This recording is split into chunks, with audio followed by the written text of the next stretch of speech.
First, the shir tonight is sponsored by the Yusapa family, Lezecher Nishmas Simcha ben Marosa Miriam, whose yahrzeit was 26th of Tammuz, Tavshin Pei Gimel last year. And B'Yeshes Hashem, the Divrei Torah should be Le'iloi Nishmasa. There's Mezainis and Kola, so you can make a bracha also to be Mizaka the Neshama. Now, this is one of the nafkaminas between Hasidim and Misnagdim. Hasidim say on a yahrzeit, you make a bracha and you eat and drink. The Misnagdim follow the din of the Gemara that you fast on a yahrzeit. But the emes is, it's shaykh to do both, meaning the one who's observing the yahrzeit should fast, and he should bring food for everyone else to eat. That way, you're makayim both in Yonam. Could be that's what's going on today because he's not here. Okay. So we're still in Perek Yud of the Even Shleima, which is really talking about death, Olam Haba, what happens when a person dies. Let me just see where. So we'll start from Sif Tes. I'm sorry, Sif Yud. So Sif Yud says, B'Yesa Misa, when it comes time for a person to leave this world. Now, of course, none of us knows when that is. You know, it's interesting, that's what they say. I mentioned last week, the saying that nobody gets out of here alive. That's the way it works. Now, B'Yesras Hashem, we hope to have a long life. B'Yesras Hashem, Mea V'Yesrim, even longer than Mea V'Yesrim. But it's axiomatic that until Techiyas HaMesim, where we have the pasuk that we say at the Levias, right? Bila hamavas l'nesach, God will swallow up death for eternity. Umacha Hashem elikim dima mi'al kol panim, and God will erase the tears from every face. That's always our prayer. That's always our hope. But until that point, there is going to be the inevitable Yom HaMisa. And Shlomo HaMelech warns us in the last chapter of Koheles. In fact, it's a long. If you look at the last chapter of Koheles, and we read it on Sukkot, but Koheles people often don't learn. It's a little hard even to translate all the words. But essentially, it's a long metaphoric description of what it's like to die. Basically, it talks about how the body gradually falls apart, and the teeth don't work, and the eyes don't see, and the ears don't hear. And the ultimate message is that remember your Creator when you are still strong and able to do tshuva. Because there will come a time in which the world will be dark.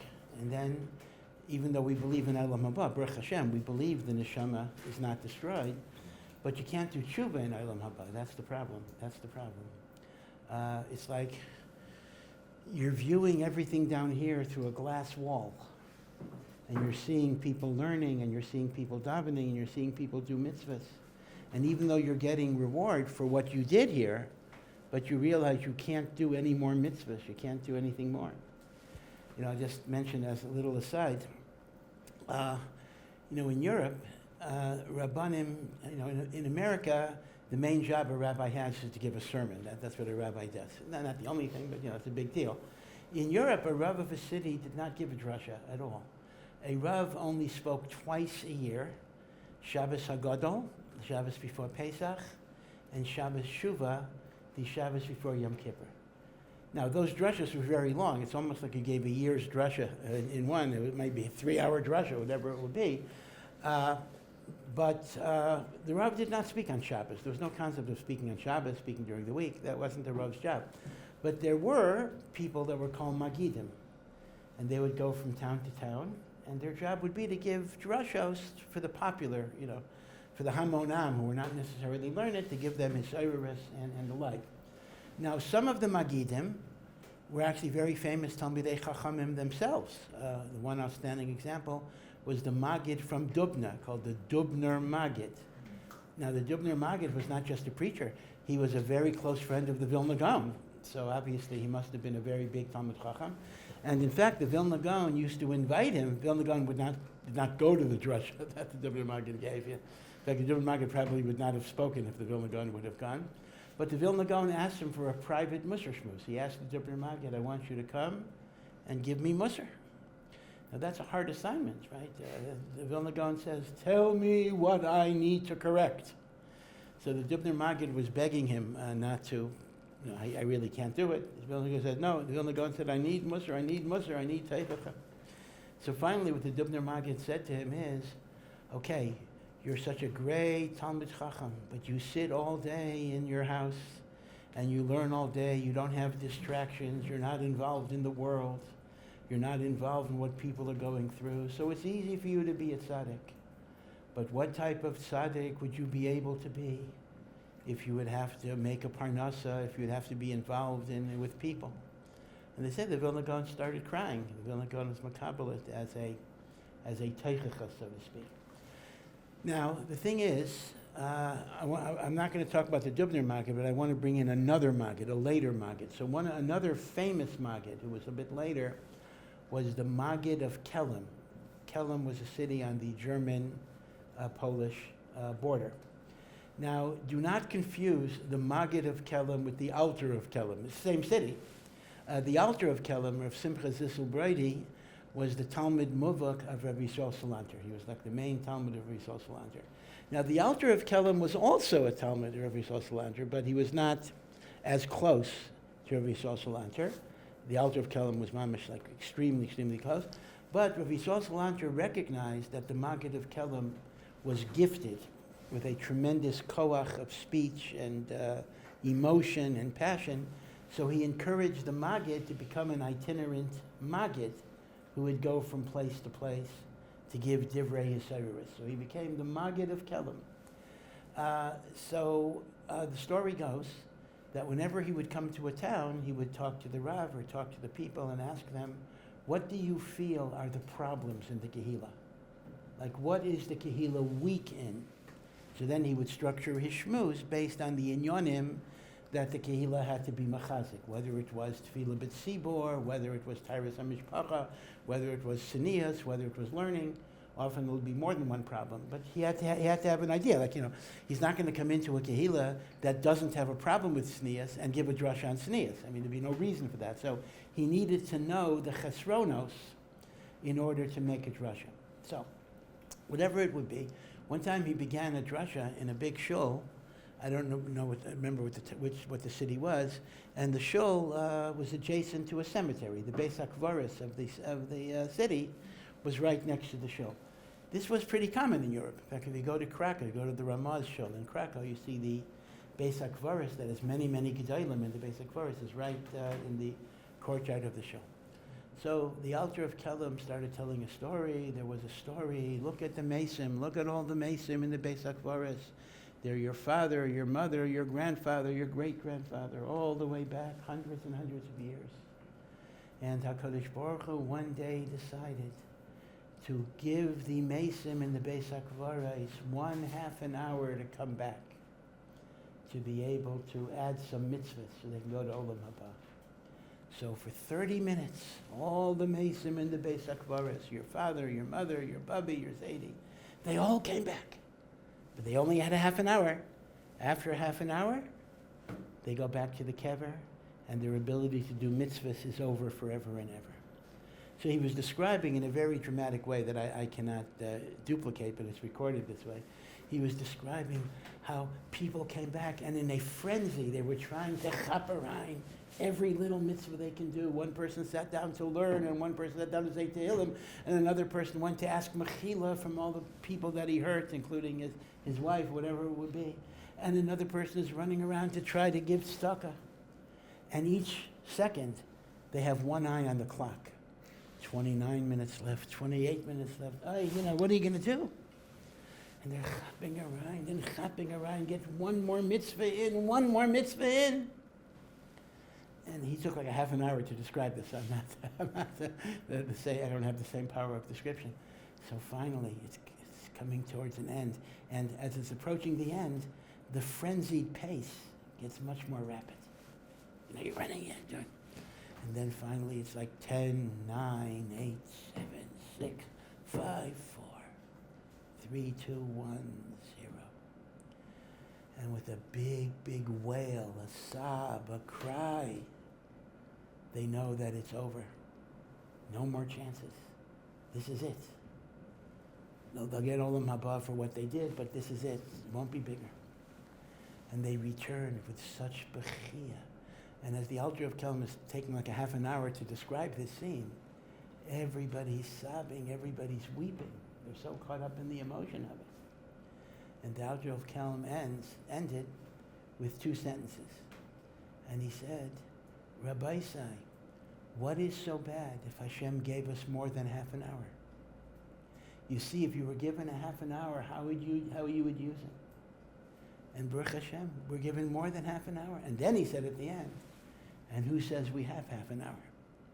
Meaning, what's so bad if Hashem gave us more than half an hour? Why don't we use that? And who says we have the half an hour? So, this is a Hisayrus. This is called, the Gemara in Brachos says that one of the things that brings a person to tshuva is remembering the day of death. Now, remembering the day of death is not supposed to be sad. It's not that, fear of death. In fact, I had a bacher discuss with me. It is a fear that people have. It's a very logical fear. You're going to die. It's scary that, you're here one day, you're not here another day. But the concept of remembering Yom HaMisa is not to be depressed. If you was Hashem b'simcha, no, you're not supposed to be depressed.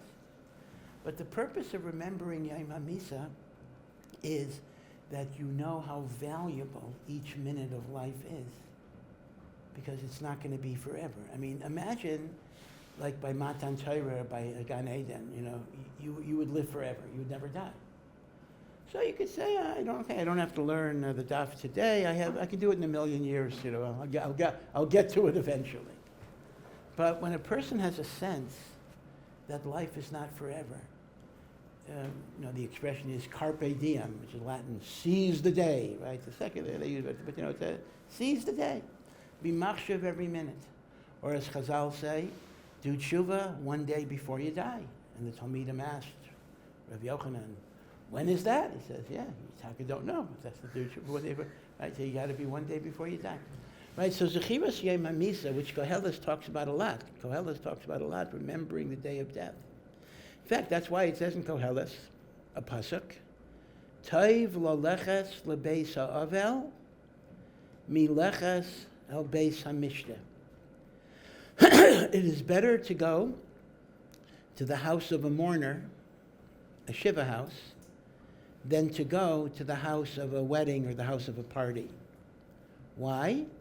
V'hachai yitain el libay, so that the person that's alive will contemplate the fact that they're not going to be here forever.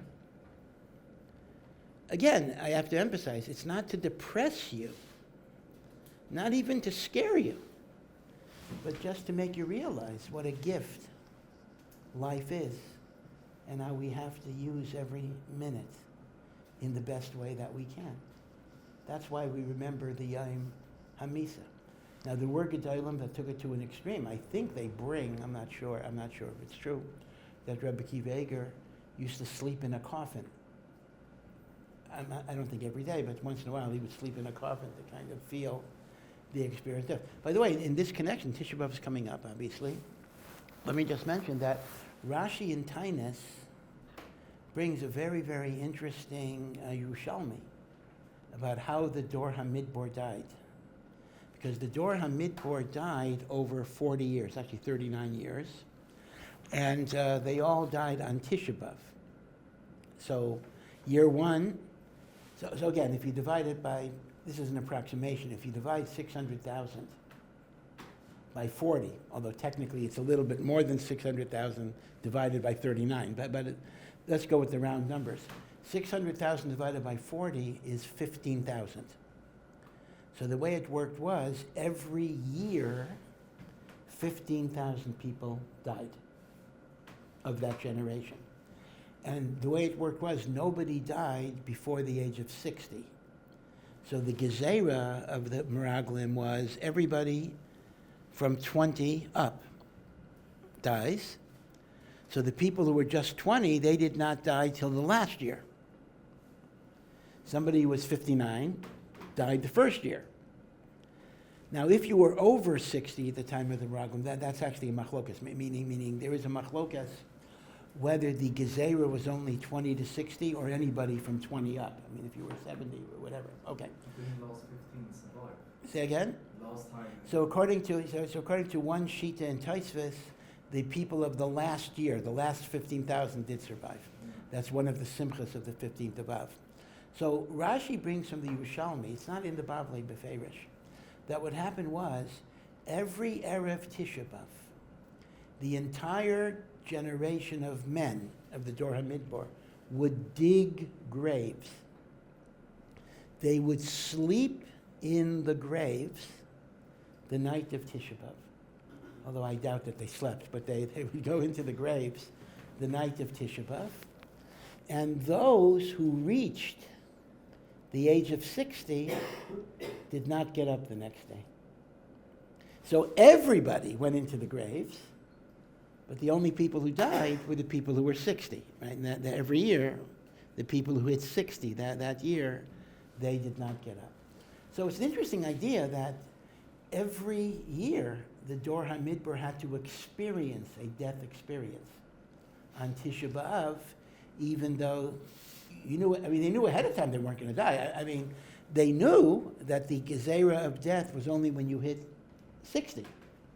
So everybody who was not yet 60 knew they weren't going to die, but afilu hachi, they had to experience a death experience. Now, what happened was this, just to go over the way Rashi understands it, it's a big machlokas, that, the 15th of Av, right, the Mishnah says, was lo hayu yamim tovim liYisrael. There was no happy day, no day as happy as the 15th of Av. So one of the reasons for the 15th of Av being a day of Simcha was in the 40th year of the desert. So most of the population are the new people. I mean, there's only 15,000 people left of the Dor HaMidbar. They dug their graves. They had reached the age of 60. They expected that they were going to die. That would be the end of the Dor HaMidbar. And miraculously, they didn't die. They got up the next morning. So they initially figured, we must have miscalculated. It must not be the 9th of Av yet. So they kept on going back in, the 10th, the 11th, the 12th, the 13th, the 14th. Maybe it's Tisha B'Av. But on the 15th, what do you see in the sky? You see a full moon.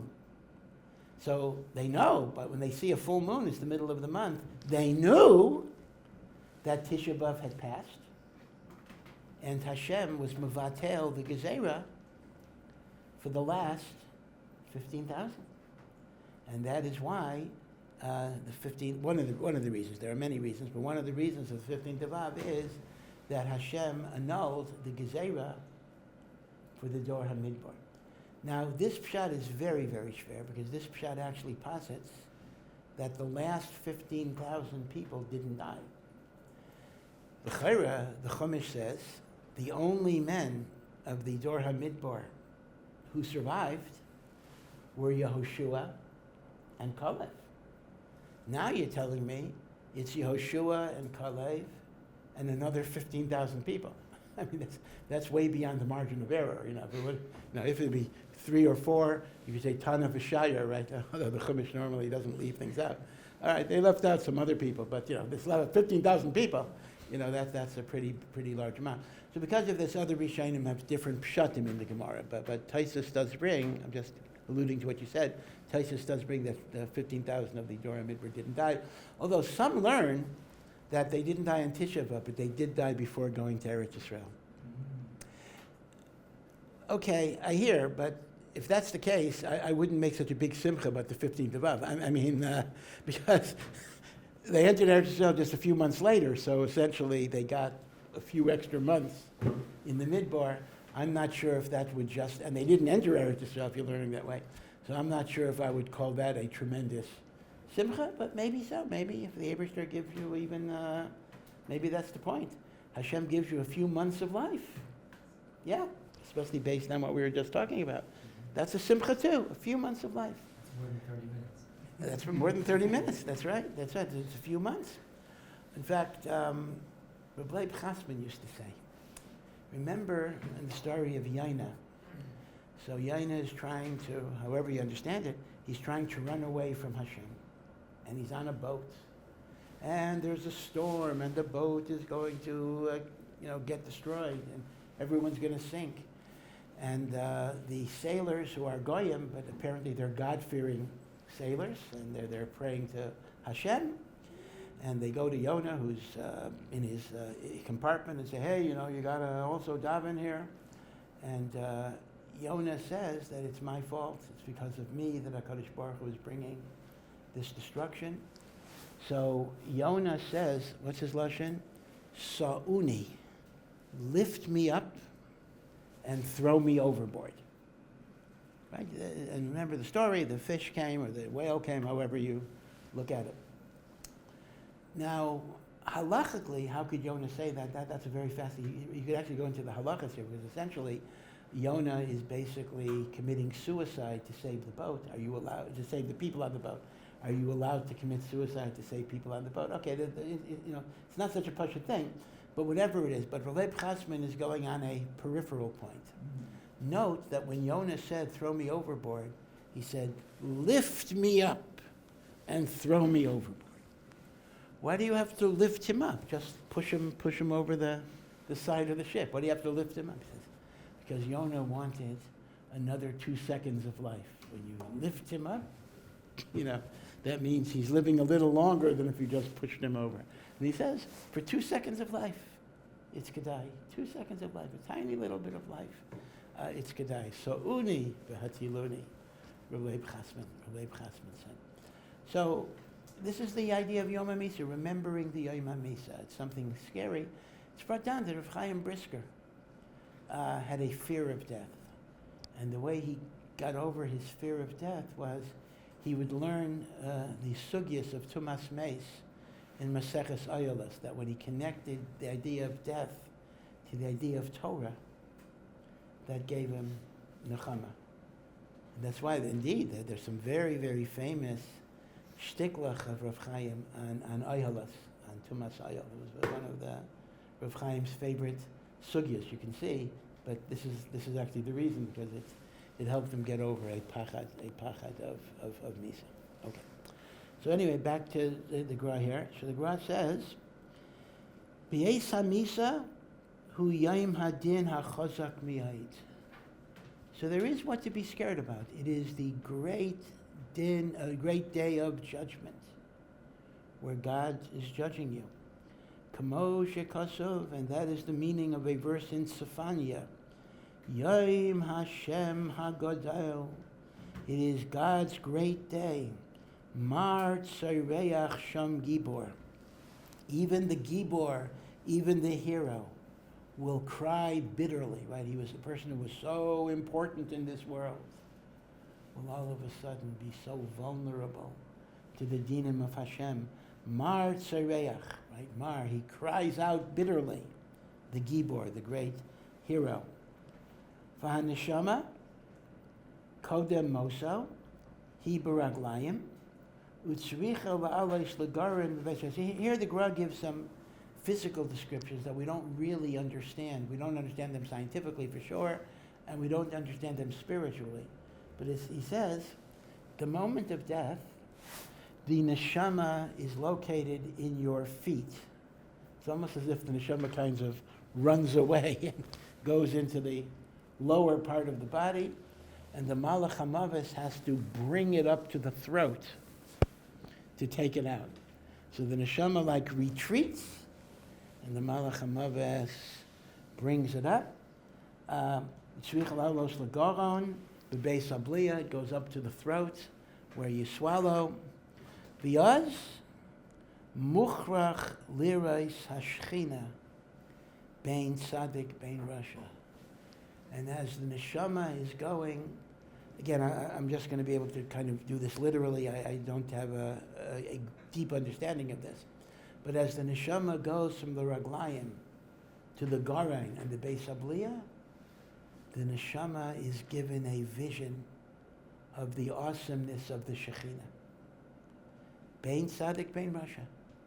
Every person who dies sees the Shekhinah at the moment of Yitzias Neshama. Equally?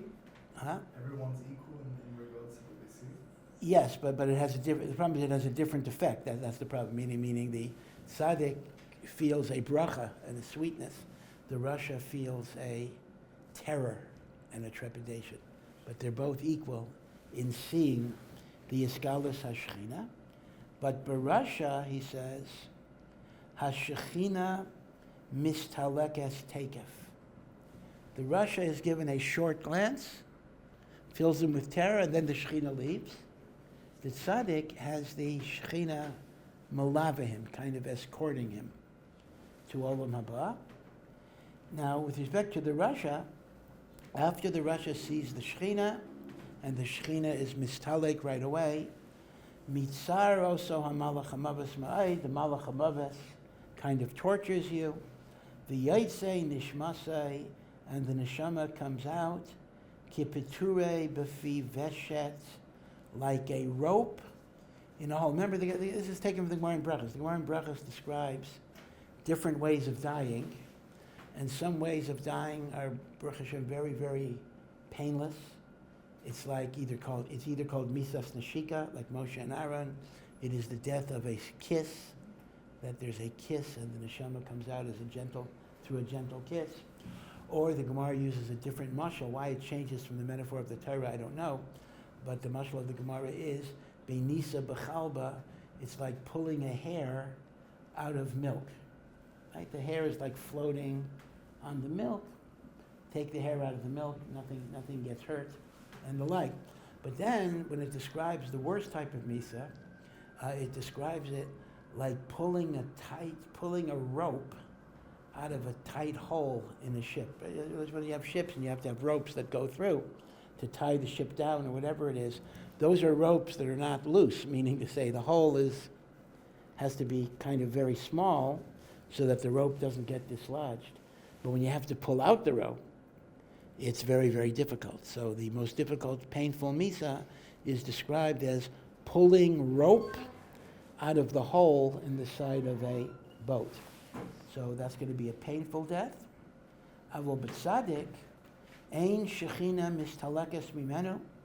The shechina remains with him ad shemolichasai limkaimai, until the tzaddik is brought to his place. Hashem is malava the tzaddik. V'nishmaso yaitze b'nishika, and the tzaddik's neshama comes out through the process of a kiss, just like with Moshe, Aaron. The truth is, even with Miriam, but if you recall, the Torah does not use the phrase Hashem kissed Miriam, because that would have been not a sanua way of referring to HaKadosh Baruch Hu. But Miriam too, men and women who are tzaddikim, they're yaitse b'misas neshika. And then it mentions shloishes avos yaitzin l'grasei. It's not clear what he means here. The three avos, the pashtus of three avos is, of course, Avram, Yitzchak, and Yaakov. So the tzaddik is greeted. So an interesting thing. The Shekhinah takes the tzaddik to his place, and then Hashem kind of, it's almost like the avos are bigger than Hashem. I mean, that's not Hashem. It's like the Shekhinah brings him to the place, and then the avos, Avram, Yitzchak, and Yaakov, come to greet him and kind of take over and direct him to the right place. Now it's interesting. We've heard quite a number of maisim about different gedalim who would describe right before they died. They would describe almost they weren't really conscious. They weren't really in this world. They were in a trance, but they would describe someone that they had learned all their lives. Like someone say, Rebbe Kiva Eger is here for me, or the Rambam is here for me. That was a common type of description. Someone that you were moser nefesh to understand their Torah. That neshama comes to greet you.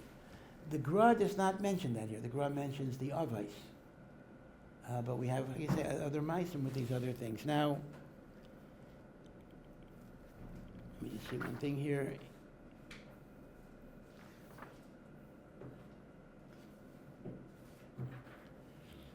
Now, he then brings another thing, meaning, on one hand, you have the Shloisha Avos, Yitzim L'Krasei, but then he says, everybody gets three more angels who come to you. Now, what do these three angels do? Harishain, Choshev Kol Harigoyim Shehaya B'Olam. The Rishain calculates all of the minutes that you were in the world, right? A person lived in the world, whatever it is, 2 million minutes. How much is 2 million? I have to get, I don't know. Is that a long time? I don't know. 2 million minutes, maybe. How many minutes? We can figure it out. How many minutes in a year? 525,600. That's 1 year. Yeah. 2 million. No. 2 million. You want to know how many? Well, how many minutes in a year, let's say? That's about 4 years. Oh, okay. All right, okay. So multiply that. So there's a malach that comes with a big book about all the minutes in a person's life, and then figures out how did you use those minutes. Now, granted, you probably get a pass for the first 2 or 3 years or something. You know, I mean, they're not going to hold you accountable for that so much. But basically, you know, there's a din v'cheshbon. Did you use those minutes in the right way? So malach number 1 makes the cheshbon. What did you do with the rega? The rega actually means a second. The second. Now, so what mitzvahs did you do? That's malach number 1. Malach number 2, what averos did you do?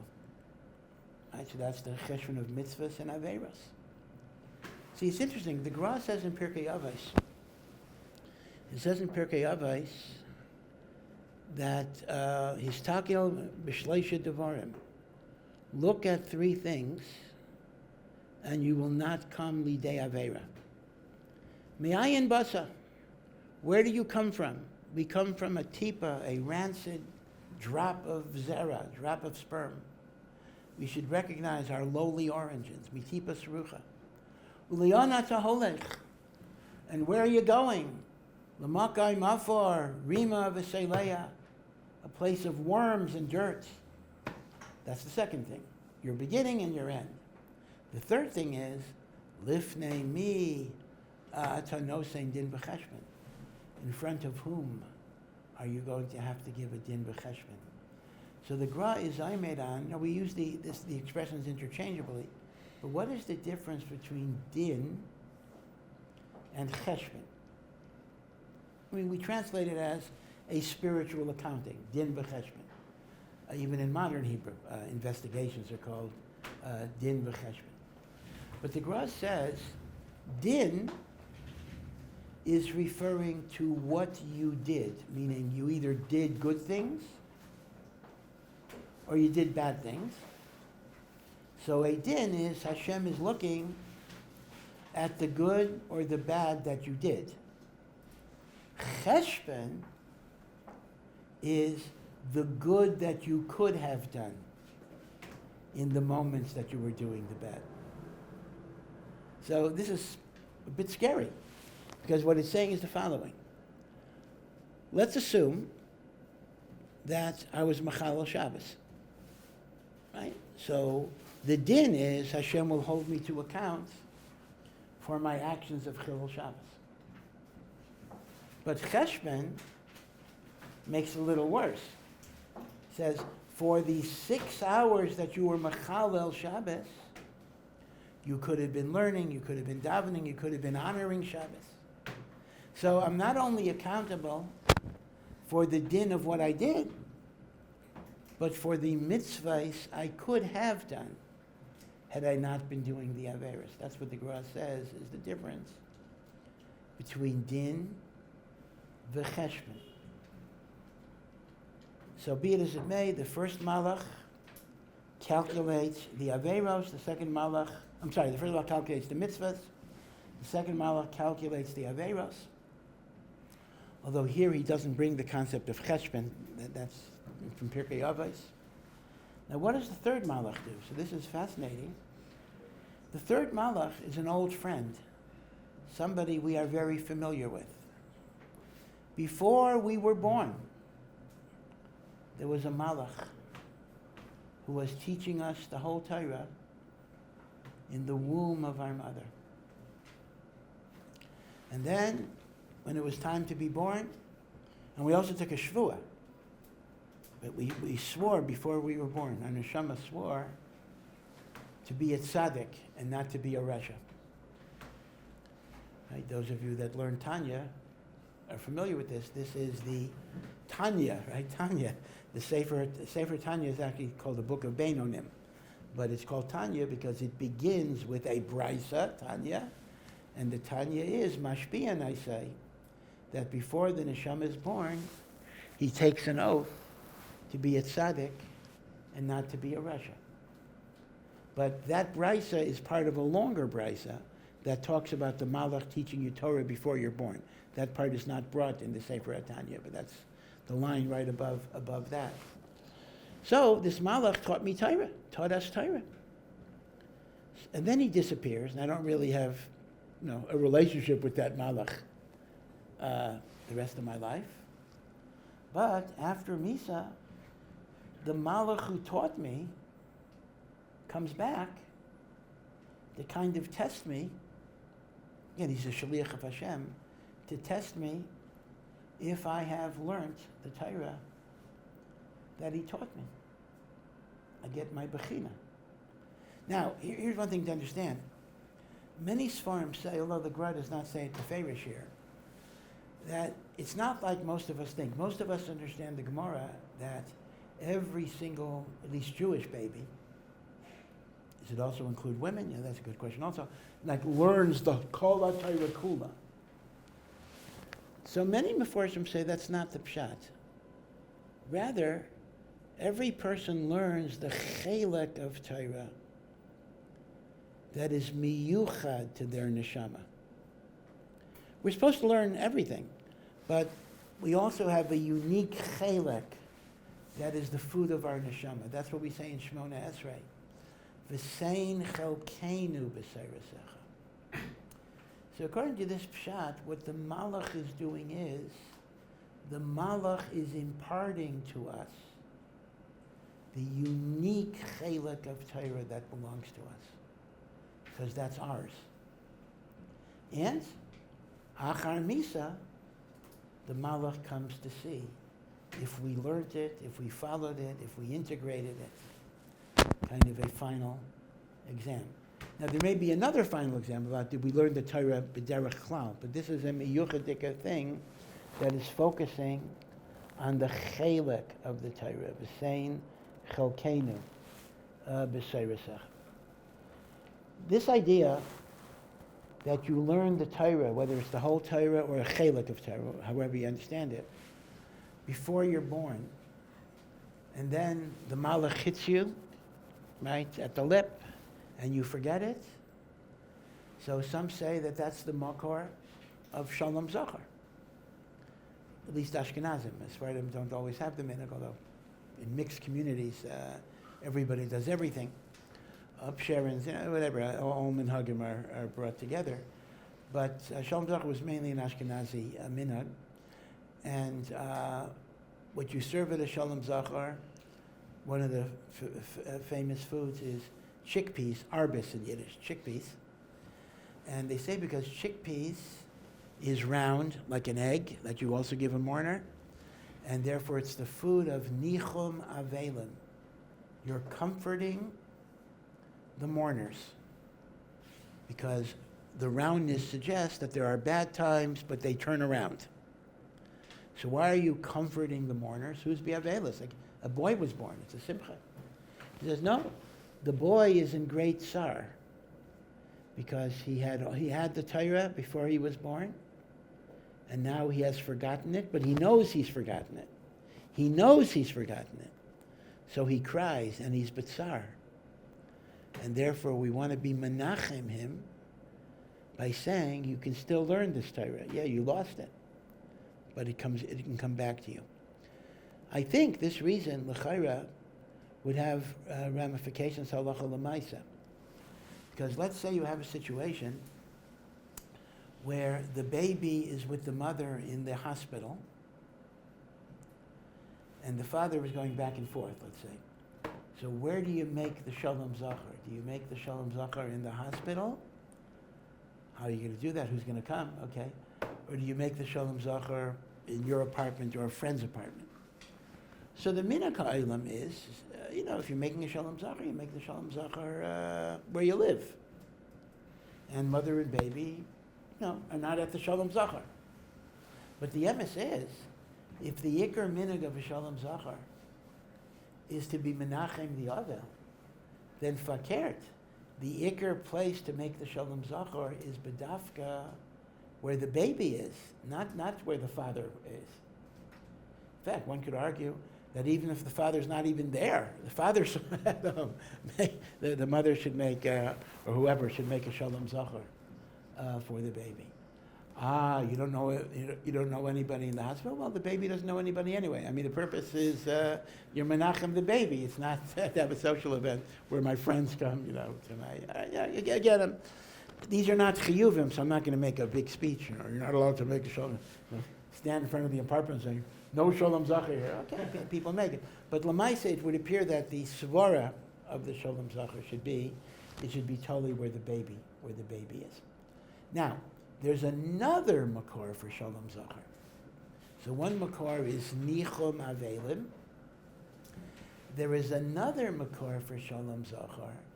It's based on a medrash that Shabbos is called the Matronisa of Hashem. It is the matron, the queen of God.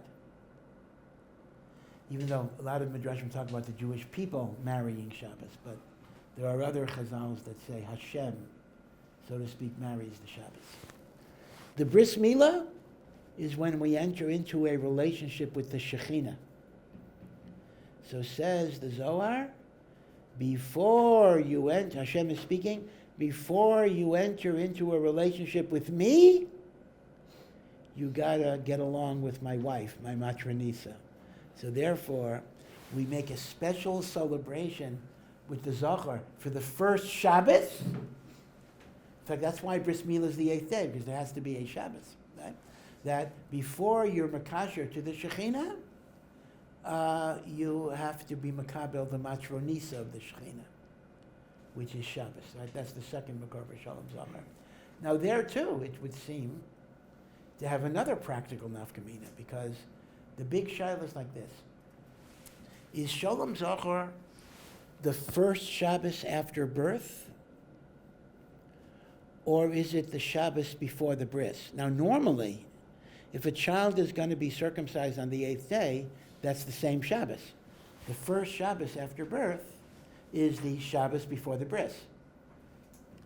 But if for whatever reason the bris is going to be delayed, let's say that the baby is jaundiced, the baby has a medical condition, so you have to delay the bris. So let's assume you're going to make the bris in a month. Do you make the Shalom Zachar the Shabbos after birth, or do you make the Shalom Zachar the Shabbos before the Bris Milah? So this would also depend on the reasons. If I say the Shalom Zachar is a nichum to the child for losing the Torah, so you do it as soon as possible. It's not connected to the bris. At the first opportunity you have, you want to be menachem the child so he won't feel pain or tsar. If, on the other hand, the Shalom Zachar is a precursor to the bris, Hashem is saying, before you connect to me, connect to my matronisa, then it would appear that you want to make it as close to the bris as possible. So that's why there are taka two minhagim. There are taka two different minhagim. If a Shalom Zachar is the first Shabbos after birth, or Shalom Zachar is the Shabbos before the bris milah. Yeah. According to the Svar of Nichum Avelim, why is it Dafka on Shabbos then? Yeah, why would the taka be on Shabbos? Yeah, that's a good question. There's the chayra, you're combining both reasons. If that would be, I don't know. I mean, if it's just because of Nichum Avelim, why would we do it on Shabbos? Apparently, because Shabbos also, even though it's interesting, technically we're not Menachem Avelim on Shabbos. Somebody sitting Shiva, we're talking not Menachem, But Shabbos itself is a getter of nechama, so apparently the child can feel more nechama on Shabbos. Yeah. What do you do for a baby that's born at Ben Hashmashos? Okay, so that's an interesting question. If a baby is born Bein Hashmashos on Friday, so we don't know if he's a Friday baby, whose bris would be Friday, or he is a Shabbos baby, whose bris would be Shabbos. So it's interesting. So it's either Friday or Shabbos, right? But you can't do it either day. I can't do it on Friday because if Bein Hashmashos is night, he's a Shabbos baby, so a Friday bris is doing it too early, not kosher. Elamai, I can't do the bris on Shabbos because maybe Bein Hashmashos is Yom, so he's a Friday baby, and therefore Shabbos would be day 9, and a Mila Shelo Bismana is not Docha Shabbos. So you got to do a bris on Sunday. Now Sunday for sure is not the right day. Sunday is either day 9 or day 10. For sure, you're not Makayim Mila Bismana, but you can do it no earlier than Sunday. So if a baby is born Bein Hashmashos, now the question is, when does Bein Hashmashos start? That's an interesting question. Meaning, for most purposes, we assume Bein Hashmashos starts Mamish Shkia. So you would assume if a baby is born like 2 seconds after Shkia, it's a Bein Hashmashos baby, and you got to do the bris on Sunday. But for various cheshbainis, Yerushalayim, we actually allow 15 minutes. They actually will do a bris on Shabbos if the baby is born within 15 minutes, maybe even a little longer, but 15 minutes is the safe margin. I think Rabbi Yosef said 20 minutes actually. So that's interesting that if he said in Yerushalayim, the minhag was they did not treat it as a Bein Hashmashos till 20 minutes after Shkia. Now, of course, that's only for bris. Obviously, for Melechas Shabbos, I mean, we don't say you can do Melech on Shabbos up to 20 minutes after Shkia. So for different purposes, we sometimes calculate Bein Hashmashos different ways because of various sefekas. But that's how Bein Hashmashos works. And the truth is, in a normal Bein Hashmashos, let's say it's not a Friday night. Let's say Bein Hashmashos Monday, Tuesday. So for Shteitzach, you got to go with the later. You got to go with the later time, because a late bris is kosher, even though it's not optimal. An early bris is puzzle. So if you're masupik, if my bris will be too early or my bris will be too late, you always have to go with too late, because late is kosher, early is puzzle. So in Bein Hashmashos, you have to assume it's already the next day, and therefore do the bris the later day. What would someone do in terms of Shalom Zachar? Oh, in terms of Shalom Zachar, well, it would be the same shaila. If a kid is born, I mean, Shalom Zachar, I think, is just a regular machlokas, meaning if I go basor the first Shabbos of birth, then if he's born on Shabbos, I would make the Shalom Zachar that day. I mean, let's talk about Stamazah. Let's say a kid who's not born Bein Hashmashos. The kid is born Friday night. Technically, some would say you make the Shalom Zachar Friday night, although most don't do that. But those who connect it to the bris, it would have to be the next Shabbos and the like. Now, just a matter of, since we're talking about this, it's kedai to be marich a little bit, and that is, what's the purpose of this? What is the purpose of learning the Torah? And again, it makes no difference if we define it as the whole Torah or we define it as your chelik in Torah. Whatever the definition is, the kid's not born, he learns this thing, and then he forgets it. So he forgets it. So when he starts his life, he doesn't have it anymore. What's the tachlis of giving it to him if it's taken away before he's even born, or right when he's born? So the answer would be this. The answer would be that this imprints the Torah on his neshama, so that when he encounters the Torah, it is something familiar to him. It's something, they say, I haven't tested this, they say you never forget riding a bicycle. Again, I'm not sure I want to experiment with it. But the point is, there are certain things that you learn that even if you don't do it the rest of your life, It's part of you. It's part of you. HaKadosh Baruch Hu wanted our shaykhs to Torah to be so fundamentally connected to our Metzios that even if we forget the details, we don't remember it at all. It's taken away from us. But the Reisham in the Neshama remains. People sometimes, not always, they sometimes describe learning, Bali Tshuva sometimes say this, as a deja vu experience. Deja vu means this feeling that you did this before somehow. And people sometimes say, there's something familiar about this. Now, it may be familiar in the sense that, before you were born, you were exposed to it. Or another way of looking at it is, your neshama at Har Sinai. You were there at Har Sinai, which is a different aspect of it. So that's the idea, that for a Yid, Torah is not acquired information. Torah is unlocking information that's already put into my neshama before I even came into the world. Right? So that's the purpose of it. Now, you can then ask the opposite question. So why do we have to lose it? Why can't it just stay? We were given it. Let it stay. Why do I have to lose it? And the answer is, the reason why we have to lose it is the Torah that you're given for free is simply not as valuable. The Iker Torah is the work that you put in to try to get it. So Hashem gives it to us as a freebie, so it becomes part of our neshama. But he then says, you got to work to learn it. You have to be miyageya. That's why if people discuss the shaila like this, you're supposed to stand up for a Talmud Chacham.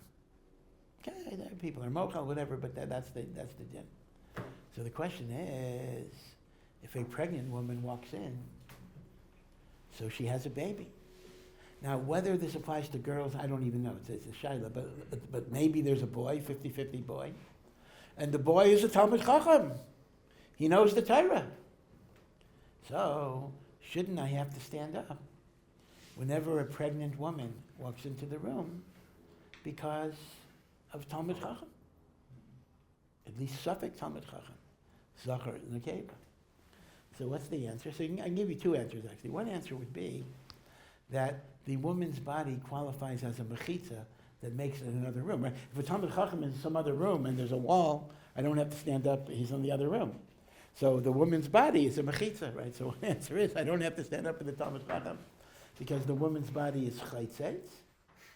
That's answer number one. Answer number two, I think, which is a more important answer, is that what? I should honor the baby because he knows Torah.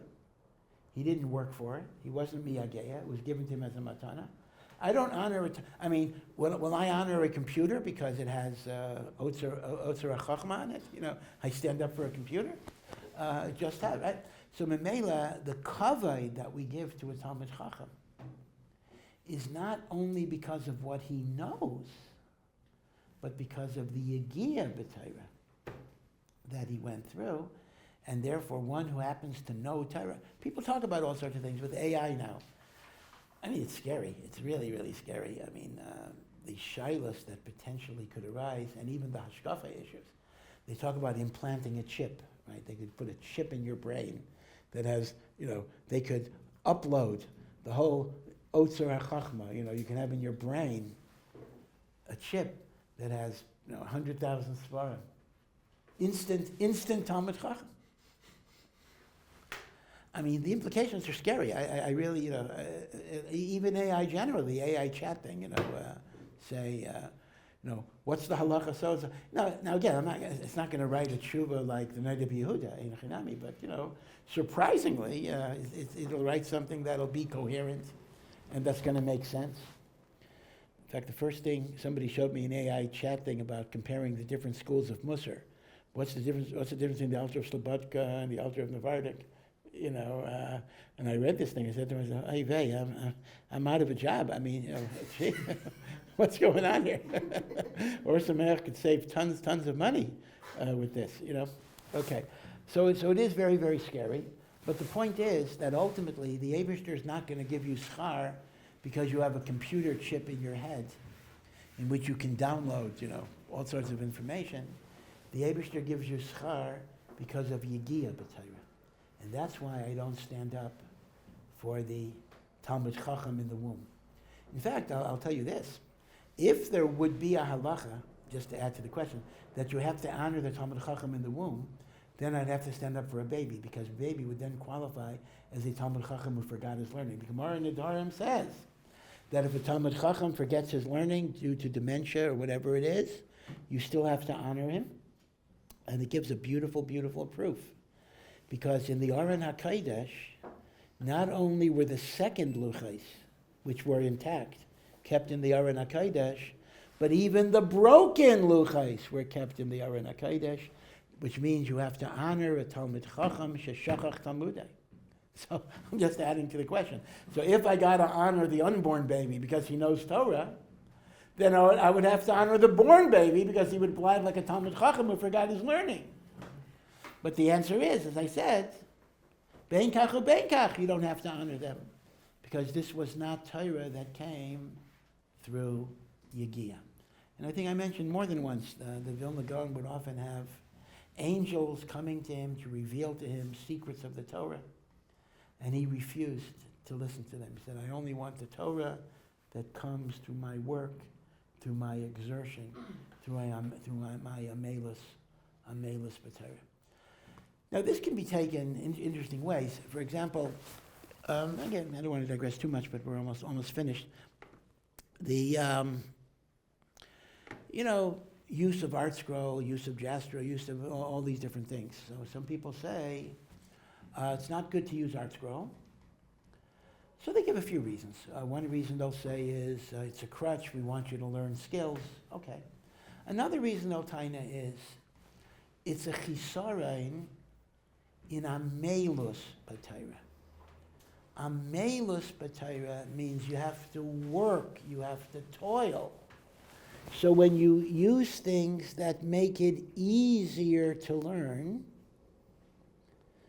purists will taina, that's a chisarein in amelus. Ad kedei kach, I believe, I have to check it, double check it, there's a tshuva from the Trumas Hadeshen about what we would call today a lazy Susan. A lazy Susan is just a turntable that somebody, this goes back to the 1200s, a long time ago, that somebody had different svarim, that makes sense, on a turntable, so they could turn it to get the sefer they wanted instead of having to get up and pull it off a shelf.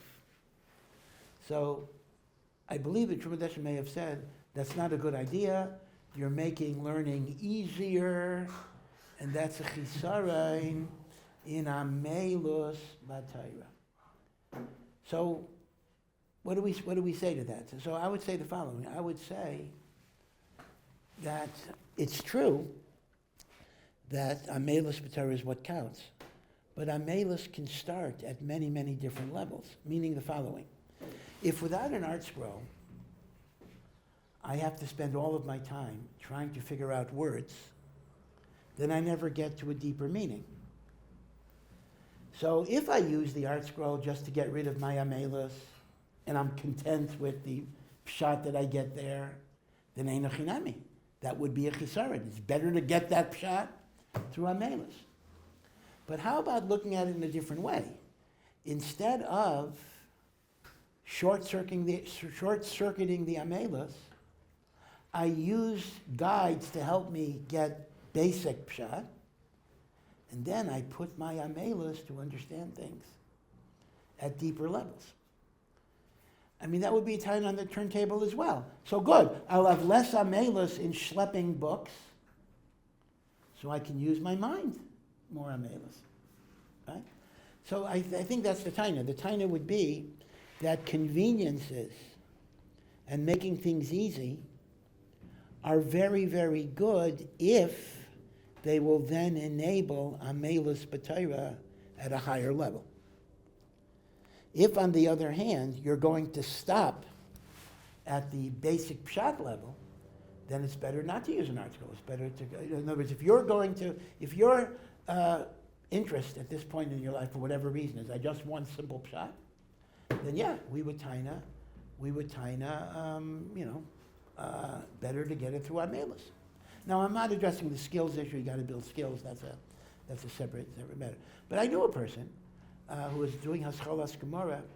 He refused to use Art Scroll. He only used Jastro because he wanted to have the amelis of looking up every word. Now, the person is very devoted. He certainly has Yiras Shamayim, so I can't insult him. But frankly, I think it's kind of wacky.